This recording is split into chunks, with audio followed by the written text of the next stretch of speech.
Sud Radio, le coup de cœur des libraires. Valérie Expert, Gérard Collard.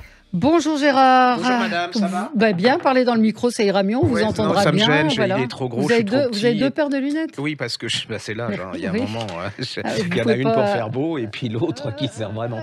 Pour lire, Oui. parce que vous lisez des livres de temps en temps. Ouais, c'est... Vous êtes libraire à Saint-Maur, c'est La Griffe Noire. Alors bon, il y a un livre qui écrase tout en ce moment, c'est le cas de le dire.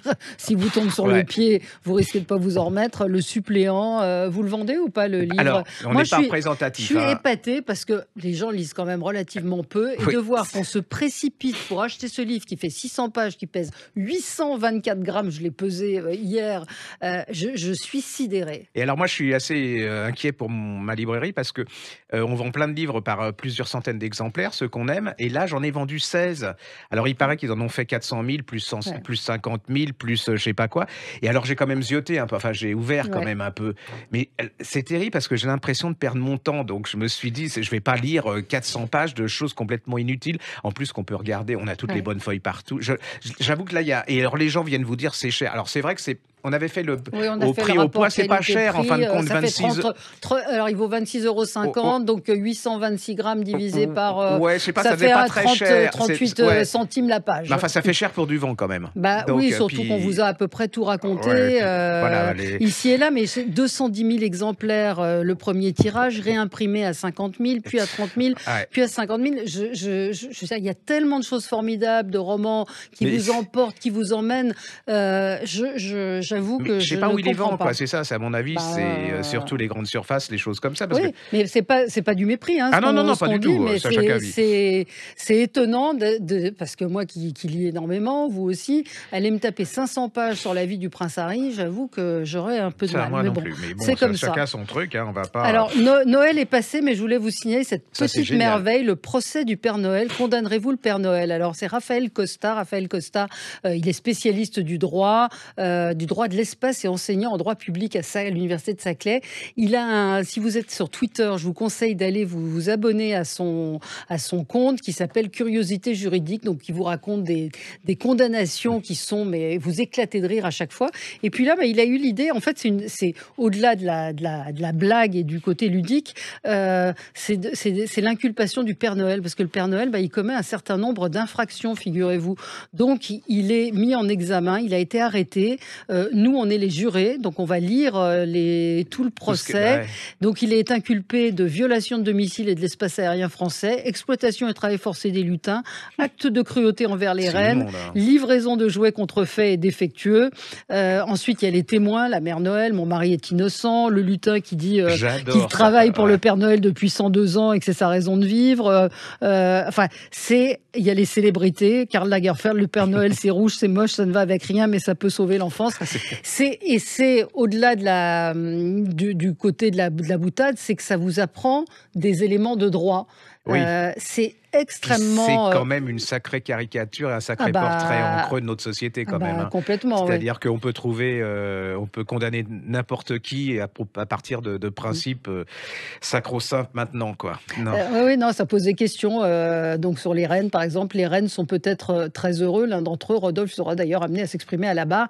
Il y a des articles de loi pour qualifier de cruauté. Franchement, commandé, c'est chez Henrik Ah oui, Édition. ça me donne envie. Moi, j'ai envie, ça. Alors bon, le Noël est passé, mais franchement, condamnerez-vous le Père Noël, parce que c'est vous qui devez le juger à la fin. L'auteur s'appelle Raphaël Costa. Le procès du Père Noël. Condamnerez-vous le Père Noël? C'est tout ce que j'aime. Ça m'a donné envie, là. Voilà. Merci. Allez, j'ai envie, ça. Voilà, vous avez envie, je vous l'offre. Qu'est-ce que vous avez lu cette semaine? Alors, on va commencer déjà par... je sais que c'est pas l'habitude, ici on fait beaucoup de romans, mais un livre qui marche très très bien mais les gens ont envie de comprendre. Le problème, c'est que on prend les gens souvent pour des crétins. On leur dit qu'ils sont pas capables et donc on est entre nous. Et là, de Pascal Boniface, qui est un des spécialistes, et Anne Sénéquier, on fait une chose qui est vraiment très claire, qui s'appelle la géopolitique, tout simplement, chez Erol. C'est pour essayer de voir... Parce que, je sais pas si vous avez remarqué, mais à la radio, c'est très rapide. C'est-à-dire qu'on développe pas les sujets, on n'a pas le temps. Et là, c'est hyper clair. Et on va vous expliquer que la géopolitique... la protection de l'environnement... Voilà, les ambitions de la Chine... Enfin, il y a plein de choses. Et je trouve que c'est vraiment un livre, à partir de 15-16 ans, je trouve que c'est un livre qui rend intelligent et qui vous permet de décortiquer et d'analyser les informations qu'on vous donne rapidement. C'est-à-dire que ça vous donne des clés pour être plus intelligent. Franchement, allez-y, c'est chez Erol. Et en plus, moi, je le connaissais pas vraiment. C'est les clients, enfin, c'est les lectrices et les lecteurs qui m'ont dit, mais vous avez pas ce bouquin-là? Et je l'ai regardé. Et c'est vrai que très belles illustrations, en tout cas. Ah oui, puis c'est clair. C'est écrit gros. C'est pas le truc universitaire. Ça s'appelle la géopolitique, tout simplement comprendre le monde et les relations internationales. Pascal Boniface et Anne Sénéquier. C'est aux éditions Erol. Alors là, je vais vous parler d'un roman. Alors, bon, on n'est pas très loin, tout compte fait. À mon avis, ça va être un des événements de l'année. C'est de Tipti Capou, ça s'appelle Age of Vice, chez Robert Laffont. Ils auraient pu traduire ça en français par l'ère du vice, hein, ça aurait été quand même plus sympa. On est quand même voilà.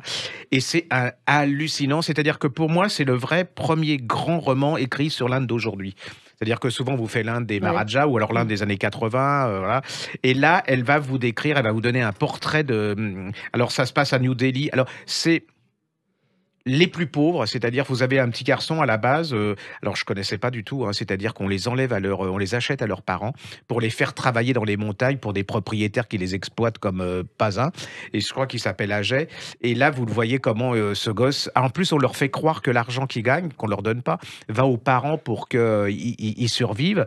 Alors vous avez ce type, ce petit jeune, et qui va rencontrer, parce que alors l'antithèse, c'est-à-dire un fils d'entrepreneurs hyper richissimes à New Delhi. Alors là, vous allez rentrer dans la corruption. Il y a de l'amour, il y a du suspense une fois que vous êtes dedans. Et ça vous décrit. Alors c'est New Delhi, vous le prenez en plein dans la tête. Et c'est la distorsion entre C'est pas mal, distorsion. Oui, c'est bien, c'est un nouveau mot. Oui, je vais y arriver. La distorsion entre l'hyper-pauvreté et l'hyper-richesse. Alors il y a de l'amitié, il y a tout. J'ai été fasciné par ce bouquin. C'est vraiment un énorme... Alors, faites attention parce que c'est vrai que ça paraît gros. La couverture est nunuche avec doré, on serait un truc vintage, c'est pas possible. Mais à mon avis, c'est un truc à devenir un classique. Ah ouais, c'est vraiment énorme. Alors redites-nous ça s'appelle le Age of Vice chez Robert Laffont. Age of Vice, donc l'âge du vice. De Dipti, alors D-E-E-P-T-I, et de Capou, K-A-P-O. Et c'est vraiment un livre de détente, d'aventure. Il y a tout dedans. Et une fois que vous êtes embringué, moi je suis ressorti de là-dedans un peu KO. Hein. C'est-à-dire que là. J'avoue, j'ai été à Delhi, mais quand vous allez là, vous êtes en plus vous voyez, mais là vous y êtes en fait. Là, vous êtes dans le dedans, et vous voyez livre. que tous ces petits gens que vous croisez toute leur vie, et puis il y a la corruption absolument incroyable, et cette richesse, cette opulence, la vulgarité, le bling bling, et puis ces gens qui veulent s'en sortir, c'est magnifique. Entre parenthèses, j'ai écouté une interview sur France Culture d'une dame. Si j'avais écouté que la dame, c'était pas possible. Je me tirais. Heureusement qu'il y avait l'auteur, parce que là, franchement, c'est comment on peut détruire un livre. Hein, c'est quand même. Alors, vous parliez d'un coup de poing. Moi, j'en ai reçu 50 ou 60 en lisant Sambre d'Alice Géraud. Ah oui, c'est ce que m'avait dit. C'est un livre. Franchement, vous avez vous tournez les pages, les 60 premières pages sont absolument terrifiantes. Sambre, c'est l'histoire de ce tueur en série, Dino Scala, violeur en série, Dino Scala, qui a été condamné par la cour d'assises du Nord à 20 ans de prison. On lui reconnaît un certain nombre il a reconnu un certain nombre d'agressions sexuelles, de viols, mais il y en aurait beaucoup plus. Et donc, elle a décidé, cette journaliste, c'est une journaliste, Alice Géraud, de raconter du point de vue des victimes. Et tout le dysfonctionnement de la justice, c'est-à-dire toutes ces femmes qui se font agresser de la même manière, attrapées par le cou, par l'arrière avec une cordelette, elles vont porter plainte au commissariat et c'est requalifié en agression sexuelle, en atteinte à la pudeur, ça a été supprimé depuis. Et aucune connexion ne se fait entre les commissariats. Mais la faillite totale du système, le fichier des empreintes génétiques qui n'a pas fonctionné. C'est un livre majeur, c'est un livre coup de poing vraiment, parce que et elle raconte, ça commence avec le procès d'une des femmes qui 35 ans après va témoigner. C'est terrible, 35 ans après. Oui, 30 ans après, parce qu'il a traîné ça pendant 35 ans dans sa tête et absolument, tout. Absolument, c'est des femmes détruites. Franchement, c'est une affaire, c'est un livre vertigineux. Vous rentrez dedans, vous êtes happé par par le côté sordide. Allez-y, donc ça s'appelle Sambre. Elle s'appelle Alice Géraud et c'est chez Jean-Claude Lattès. C'est un livre remarquable. Vous savez, on avait aimé ici de Lionel Shriver, 4 heures, oui. 22 minutes, 18 Moi, secondes. j'adore, c'est mon idole, Et ben, ça Lionel vient Shriver. ça vient de paraître en pocket, en poche. Les gens qui Absolument. ne l'avaient pas lu. C'est génial. C'est l'histoire de ce couple on voit comment, à travers la gym, parce que voilà, elle veut transformer, son mari veut faire le marathon et tout, comment ça va faire exploser. C'est une caricature, un portrait des États-Unis, et puis de cette notion de forme, Oui, je ne veux pas vieillir. C'est extraordinaire. C'est vraiment, nous, on avait adoré. Ouais, les gens avaient. c'est une des grandes, très très grandes écrivains américaines.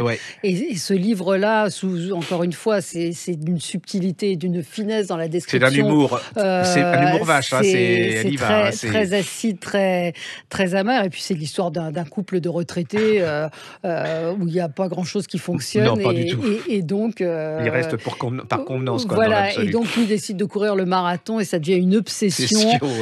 C'est un portrait terrible de la vieillesse. Et il y en a un nouveau qui vient de paraître de Lionel Shriver que je n'ai pas encore eu le temps, mais pour les fans comme moi, à prendre ou à laisser, ça vient de paraître chez Belfond. Et on l'a mis de côté, ça. Oui, moi je l'ai mis de côté. Je vais le lire dès que possible. Alors on va tomber dans le compte. Enfin, on va marquer une petite pause. On est entraîné dans notre passion, mais on a plein d'autres livres pour vous. À tout de suite. Sud Radio, le coup de cœur des libraires. Valérie Expert, Gérard Collard. Les coups de cœur, parce qu'on en a beaucoup de coups de cœur. Hein. C'est peut-être un mot quand même sur les éditeurs qui publient trop. Franchement, il y a pénurie de papier. On n'arrive pas à tout lire.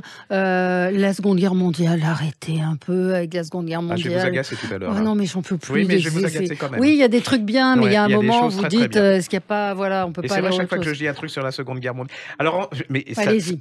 Non, mais il y a un truc énorme, c'est quand on regarde, il y a deux personnages qui marchent, mais incroyable, c'est Staline et Hitler. C'est quand on se dit, les gens sont complètement fascinés par le mal. C'est-à-dire qu'il y a des choses qui paraissent, et je me dis non, on a déjà vu. Et alors il y a un seul qui arrive à faire contrepoids, c'est Churchill. Mais c'est le seul qui, dans le camp du bien, arrive à résister. C'est que, alors non, je voudrais, on a arrêté avant la truc de pub. Ils viennent de faire paraître. Alors c'est l'antithèse de tout ce dont on a parlé, mais moi j'adore et ça marche. Les gens on redécouvre. C'est Les gens de Mogador. De Barbier chez Archipel Poche, et c'est l'histoire d'une famille. Mais oui, c'est culte. Alors toutes les nouvelles générations connaissent pas ça. Il y a les générations plus anciennes. Je crois qu'il y avait un feuilleton TV qui avait été avec Marie-Josée Natte. Voilà, exactement, qui était et c'est un livre. Moi, je trouve que, vous savez, c'est comme on a besoin de respirer une pause d'une chose qu'on sait que on dit que c'est pas terrible, mais il n'empêche que ça résiste encore 40 ans ou 50 ans ou 60 ans. Et c'est une grande saga familiale absolument fabuleuse. C'est Plein de soleil. 1, 2, 3, 6, je crois, 6 ou 7. Mais une fois que vous êtes... Moi, je l'ai essayé dans la boutique et les gens font... Et puis, ils reviennent 3 jours après rechercher. Et ils prennent tout parce qu'ils sont accros. Allez-y, c'est un bon livre de détente. Et c'est paru donc en Archipel Poche. C'est assez sympa. Franchement, ça va rappeler des souvenirs à certains. Et puis refaire découvrir... Moi, je me souviens de la série et c'est vrai que c'est des fresques, des grandes fresques familiales. Et Marie-Josée Natte était extraordinaire. C'est une femme incroyable, lumineuse et tout. On n'en parle plus beaucoup, mais je trouve que c'était une belle histoire. Immense comédienne. Qu'est-ce qu'on lit encore? Juste viennent de faire reparaître parce que c'était manquant chez de Padura. C'est un de mes écrivains cubains préférés. Les hérétiques chez Point. Vous savez, c'est l'histoire de ces gens. On est en 39. Les gens partent d'Allemagne pour échapper à Hitler. Ils vont se retrouver à Cuba. On va leur refuser leur visa. On va pas accepter leur visa. Ils vont repartir aux États-Unis et au Canada. On va aussi leur refuser. Et ils vont se retrouver en Allemagne. Et la plupart d'entre eux seront décimés dans les camps de concentration. C'est un grand livre de Padura. C'est un épisode que les Américains et les Canadiens se sont bien gardés de mettre en exergue et qui est vraiment... Vous touchez le désespoir, quoi. C'est-à-dire qu'ils arrivent avec l'espoir de se sauver et toutes ces familles qui vont être décimées par... Alors, pour rester dans je sais que ça va vous énerver, mais j'ai été fasciné. Non, mais j'étais en train, l'autre fois, c'est de Gaël Nohan, ça s'appelle le Bureau d'éclaircissement des destins chez Grasset.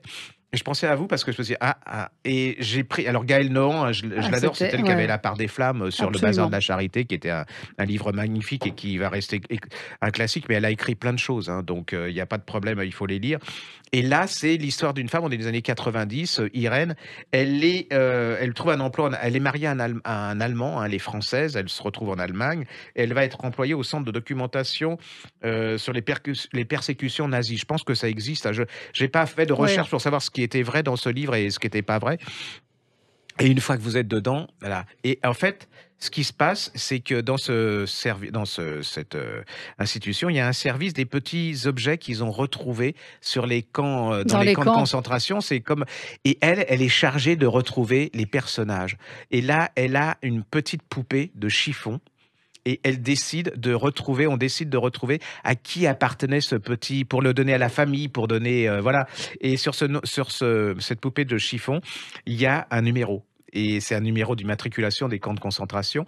Et là, on croit alors déjà, mais là, elle va partir qui va la faire partir dans toute l'Europe, à la recherche du propriétaire. Elle croit trouver. Et non, il y a plein de fausses pistes et vous allez découvrir des personnages incroyables, des femmes incroyables, et c'est un suspense, c'est dur de dire ça, mais c'est un suspense, on est comme elle, on veut savoir. Oui, parce qu'il y a une histoire à retrouver, mais j'ai envie de vous dire, j'ai envie de le lire, parce qu'elle a un talent formidable, Gaëlle Nohan, elle sait raconter les histoires, elle a un talent de romancière, justement, il y a une histoire, là l'histoire m'intéresse. Et elle rend de l'humanité à des personnages parce qu'on parle 4 millions, 11 millions, on sait que c'est absolument abominable, mais là, elle redonne de la vérité et de l'humanité. Alors, en plus, c'est en parallèle avec sa vie à elle. C'est-à-dire qu'elle reparle de cette famille allemande dont on parle pas de ça, quoi. Enfin, ça n'a pas existé. On dit pas que ça n'a pas existé, mais c'est mis sous l'oreiller, quoi. Et c'est vraiment, allez-y, parce que je me suis fait avoir. C'est-à-dire, avoir, c'est pas le bon terme, mais j'ai fait un trajet le titre est formidable. Hein. Le bureau d'éclaircissement des destins, c'est absolument incroyable. Il y a toute la promesse d'une grande fresque. J'avais ma petite pile parce que je disais je vais commencer, et là j'ai mis 3 heures du début jusqu'à la fin et j'étais fumasse parce que j'avais pas fini à l'arrivée du truc, donc je me suis précipité à la maison pour connaître. Allez-y, c'est un chef-d'œuvre. Enfin, franchement, alors, ça s'appelle Le Bureau d'éclaircissement des destins, Gaëlle Nohan. Si vous n'avez pas lu La part des flammes, alors, il y a eu la série sur TF1, mais son livre est nettement mieux. C'est paru chez Grasset. Ils lui ont d'ailleurs plus ou moins piqué l'idée, hein, je crois. Oui, sur TF1, il y a eu un problème. Mais c'était un problème. C'est une histoire méconnue et qui mérite d'être effectivement c'est découverte. vraiment. Et puis je sais pas si ça existe, mais si vraiment ça existe, je trouve ça tellement. Puis c'est terrible pour elle parce qu'après, elle est forcée d'annoncer est-ce que les gens vont pas être traumatisés parce que peut-être qu'ils ont enfoui ça pour eux. Et en fait, ce qu'elle dit, c'est en fait à la recherche des morts, elle retrouve des vivants. C'est-à-dire qu'elle part sur des morts et elle redonne. Et puis comment les familles vont c'est d'une accueillir intensité incroyable.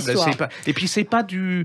Je vais vous faire pleurer, quoi. C'est vraiment, moi j'ai été happé par le livre. Ah oui. Marie-Hélène Lafon, moi j'aime beaucoup ce qu'elle écrit, Les sources chez Buchet-Chastel. Alors c'est l'inverse du suppléant. Hein. C'est un roman très court, ça fait 120 pages. C'est dense, c'est nerveux, c'est l'histoire d'une vie triste, sans éclat, d'une assez monotone et qui est racontée justement avec cette écriture qu'elle a très clinique, très très froide. Il y a énormément de petits détails. C'est presque une peintre, Marie-Hélène Lafon, dans le quotidien, dans l'histoire des gens, dans la vie des gens. Et donc c'est l'histoire d'un couple de paysans à travers 3 dates. Donc 1967, c'est l'histoire c'est cette femme qui est battue. Elle trouve la force de divorcer en 74. L'homme elle fait marcher la ferme, l'homme fait marcher la ferme seul, et puis sa fille liquide la ferme en 2021. C'est un roman à la fois puissant et très dur, et qui, pareil, vous prend dès la première page. Elle me fait penser à Annie Ernaux dans le style, mais elle est ouverte sur les autres. C'est-à-dire qu'Annie Ernaux, c'est très repliée sur elle-même, et elle est ouverte, ça vous ouvre sur plein de destins et tout, et puis c'est vraiment chaque mot est posé, chaque mot, voilà, c'est vraiment... Il faut coiffer les filles, Isabelle se débrouille toute seule avec ses cheveux. C'est des phrases courtes, il y a peu d'adjectifs. C'est franchement si vous n'avez pas lu Marie-Hélène Lafon, vous pouvez sans problème découvrir son univers. C'est chez Buchet-Chastel, ça s'appelle Les sources. Après. Alors, je sais que j'ai des lubies et qu'il y a des choses dont je reparle sans arrêt, mais que ça m'énerve Mais parce que il je trouve faut. que ça marche pas assez. Enfin, ça marche, mais pas assez selon moi. C'est le Wendell U3. Alors, Wendell U3, c'est un Français. euh, je trouve que c'est un des meilleurs écrivains français contemporains. On n'en parle pas assez. Il a écrit pas mal de choses que j'adore. Et là, il avait fait un livre qui m'avait fasciné, La loi des hommes. C'est en livre de poche, je pense. Et c'est l'histoire de cette plongée dans l'ère victorienne. Ah oui, oui, C'est-à-dire oui. cette exploitation, cette hypocrisie de cette société qui, sous le couvert de gens corrects, et derrière, c'est un peu le corollaire de ce qui se passe avec l'exploitation des enfants à notre époque. Hein. Ceci dit, là, c'était vraiment très, très caché. C'était vraiment... Et il a une ambiance... C'est comme un polar, c'est-à-dire que vous avez du suspense pour voir s'ils vont être découverts. C'est vraiment comment dire, la perversité, il y a une ambiance absolument incroyable. Il écrit très très bien. Allez-y, il faut tout lire de lui parce que je trouve qu'il a un style, il a des histoires absolument Comme fabuleuses. une sorte de polar historique. Oui, absolument, mais c'est plus que ça, quoi. Dedans, il y a presque une étude sociologique. Alors ça fait faire fuir les gens, mais une découverte d'une société qui a, pour ainsi dire, presque marqué notre époque. Donc, il s'appelle Wendell, Wendal U3 UTROI, et ça s'appelle La loi des hommes, et c'est paru au livre de poche. Petit dernier livre ah pour oui, enfants. alors ça c'est pour vous, c'est pour votre petit-fils. Avec le monstre du placard, ça déménage. Ah oui, le monstre du placard, on le connaît, hein, c'est une série. Oui, en a mais déjà alors eu ça, avant. alors lui, c'est le petit garçon, il est embêté parce que son monstre, il est dans son armoire et puis il a plus de place et puis lui, il a plus de place pour mettre des vêtements dans son truc. Alors il va essayer de lui trouver, de le mettre dans le sac de sa maman, de l'emmener à l'école, de le mettre dans le truc à chaussettes de son père, de son tiroir. C'est très très drôle. Et puis en fin de compte, il se rend compte que il est aussi bien dans son placard à lui. C'est très sympa. Puis en plus, pour les gosses qui ont peur des monstres, ça montre que les monstres, ils sont gentils. Ils sont gentils voilà, aussi. J'adore son petit short. Voilà, il est très mignon. Non, c'est génial. Les illustrations sont très très très sympas. Antoine Doll et Bruno Salamone, et c'est chez Actes Sud Junior. C'est joyeux et c'est vraiment plein pour les d'humour petits, et tout. c'est très sympa. Merci Gérard, à la semaine prochaine. Très bonne semaine avec de bonnes lectures chez votre libraire évidemment. Sud Radio, le coup de cœur des libraires. Valérie Expert, Gérard Collard.